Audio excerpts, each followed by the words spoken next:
ये जो पूरा सिस्टम आपको दिखाई दे रहा है इसको हम लोग बोलते हैं न्यूटन्स क्रैडल्स। क्या बोलेंगे इसको? न्यूटन्स क्रैडल्स। बहुत सारे बच्चे कैमरा पे देख रहे हैं, दांत तोड़ देने वाला हूं उनका, ठीक है, यहाँ ध्यान दो। इसको हम लोग क्या बोलेंगे? स्टैंड्स। क्या बोलते हैं इसको हम लोग? स्टैंड्स। और ये वाला स्ट्रिंग, ये क्या है इसका? स्ट्रिंग। आप गौर से देखिएगा तो ये दोनों साइड से बाइलेटरल टाइप का बांधा गया है। इसको हम लोग बॉब बोलते हैं। क्या बोलते हैं? बॉब। ठीक है ना? ठीक है ना? इसको हम लोग क्या बोलेंगे? बॉब। अच्छा, जानते हैं आप लोग जितना मास इसका है ना उतना ही मास इसका है और उतना ही मास इसका है। न्यूटन्स ने स्टॉय के थ्रू कौन सा रूल्स प्रूव किया था? कौन सा चीज डेमोंस्ट्रेट किया था? बोले मेरे साथ, conservation of linear momentum. Momentum क्या होता है? Mass into velocity.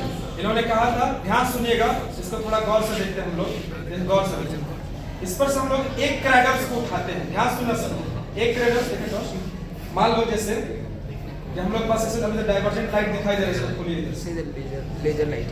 ध्यान सुनिए, यहाँ पर जो एक क्रैडल से ये वाला, ये जो बॉल दिख रहा है आपको, इसको मैं धीरे धीरे उठा रहा हूं। जैसे जैसे मैं इसको उठा उसको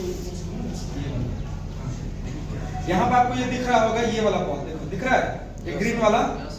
यहाँ से इस बॉल को हम लोग धीरे धीरे ऊपर की तरफ ले जा रहे हैं। तो जैसे जैसे धीरे धीरे ऊपर की तरफ ले जाएंगे, हाइट बढ़ रहा है।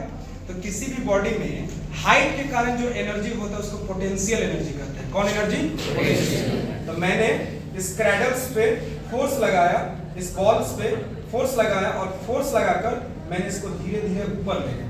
तो कौन सा एनर्जी स्टोर हुआ? पोटेंशियल। कौन एनर्जी? पोटेंशियल। और जैसे मैं इसको छोड़ूंगा ये किस में कन्वर्ट होगा? काइनेटिक। आप गौर से देखना, मैं एक बाउल को उठा रहा हूं और जब छोड़ूंगा तो उस साइड से भी कितना बाउल आ रहा है? ठीक है, ध्यान से देखना। अगर मैं दो बाउल्स को उठाऊं और तब छोड़ता हूं तो कितने बाउल्स आ रहे हैं? ठीक है, गौर से देखिए, गौर से देखना सर। अगर हम लोग तीन बाउल्स को उठाते हैं और कुछ पोटेंशियल एनर्जी से छोड़ते हैं, अगर ये हिले नहीं आराम से, ठीक है भाई मत लो, ऐसे देखो कितने बाउल्स आ रहा है उधर से। मतलब न्यूटन कहता है कि जितना मोमेंटम इसका होगा, इसका मास कितना मान लीजिए? m। कितना मान लीजिए? 1 kg मान लीजिए। कितना मास मान लीजिए? 1 kg। तो इसका भी मास कितना होगा? 1 kg। इसका भी मास कितना होगा? 1 kg। इसका भी मास कितना होगा? 1 kg। और इसका भी मास कितना होगा? 1 kg। ठीक है, मान लेता हूं मैं 1 kg के किसी बॉल्स को मैं 10 मीटर पर सेकंड से छोड़ रहा हूं। कितने मीटर से? 10 मीटर।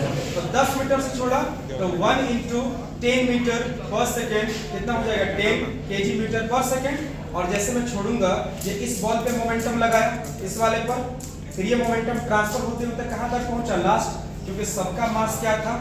सेम था, इसलिए जितना वेलोसिटी से ये इस पर स्ट्राइक किया होगा, जितने वेलोसिटी से उतना ही वेलोसिटी से उसकी क्या हो रहा है?